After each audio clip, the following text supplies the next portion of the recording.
5 decades of dedicated ministry. Marie Renaud, longtime assistant to the producer of the Chalice of Salvation weekly television mass, is marking a very special milestone this year. Marie is celebrating her golden anniversary, 50 years as a member of the television ministry team. I had a chance to sit down with Marie before a recent taping of Chalice to reminisce on a half-century of ministering to the homebound and infirm of Western Massachusetts. It all began at the top of Proven Mountain in the Feeding Hills section of Agawam, when the studios of WWLP-TV 22 were located there, and the weekly Chalice of Salvation Mass was celebrated on Sunday mornings live. Father Fidelis Rice was the Passionist priest and host of the ministry begun by the Passionist fathers and brothers.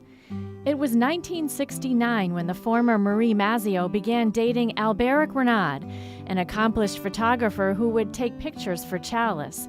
Each weekend, Marie would accompany Al to the studios and soon found herself becoming involved in the production of the Mass.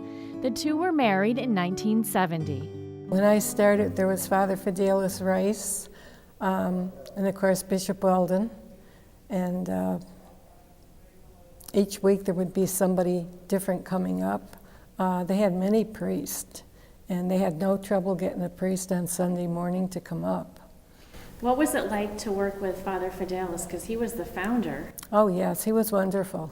As a matter of fact, when my husband and I had our house built, he was our first guest. He came to the house on the first day we moved in, and I had to use my new stove, which I knew nothing about, and he did a mass for us in the house so that he could bless it for us. He was really a wonderful man. During those early years of live TV, Marie said a lot of her time was spent helping to set up and take down the temporary television chapel for each Mass, greet the guests, and run the teleprompter. Eventually, Marie made her way in front of the camera and has spent several decades reading the readings and prayer of the faithful. She recalls working with many other Passionist priests and brothers over the last half-century, like Father Cyril Schweinberg, Father John Patrick Moore, and Brother Damian Carroll. I remember all our altar cloths, and we still use them today. Brother Damian had them made for us because we were just throwing anything on the altar to make it look good. So he says, no, we need some nice altar cloths. Marie takes great pride in helping to set up and decorate the altar, which, of course, she says, changes with the liturgical calendar. First of all, you have to know the color, the season that we're in. We have to know what goes on the altar at the time. We decorate around the altar to make it more interesting for the people to watch, because they're at home, and we try to give them a church feeling. However, some things have remained constant for several years, like the chalice.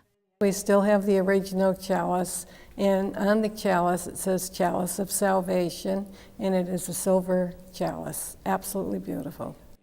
And the chalice host. Brother Terrence Scanlon, who began his career on Chalice as the first altar server more than 60 years ago, has served as the host of the program since the 1980s. Along with reciting the prayer of the faithful each week, Marie goes over scripts with Brother Terry and runs the teleprompter for his segments that are taped before the Mass begins. Marie and I go back to actually 1981, my first day at the mountain with John Patrick Moore. John introduced us, and here's his bright little face there, just giving us a good welcome. And Marie gave us the back tour of the studio, and it's really been history from 81 until the present day. She's the hallmark of our program. She's a greeter with us here now in our new chapel in the name of Bishop Marshall. He's the one that decided to take us off the hill and give us more of a sacred place. So we've been at the Holy Spirit Chapel right behind St. Michael's Cathedral for a number of years, and Marie still continues to this present day her wonderful hospitality to all the people who come to her. And Marie says even though she could have retired years ago, she says she stays because of the people.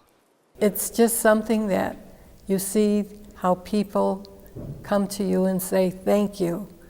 because we need this Mass, because my mother or my grandmother or my husband has been sick.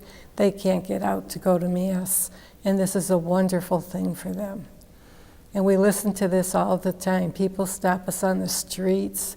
If you're in a restaurant, they'll come up and talk to you, and they just love this program. I hope it can go on for many, many years to come. And that's the hope of many viewers. Thanks to Marie Renaud and her dedicated service, the Chalice of Salvation has a good foundation to carry it into the future.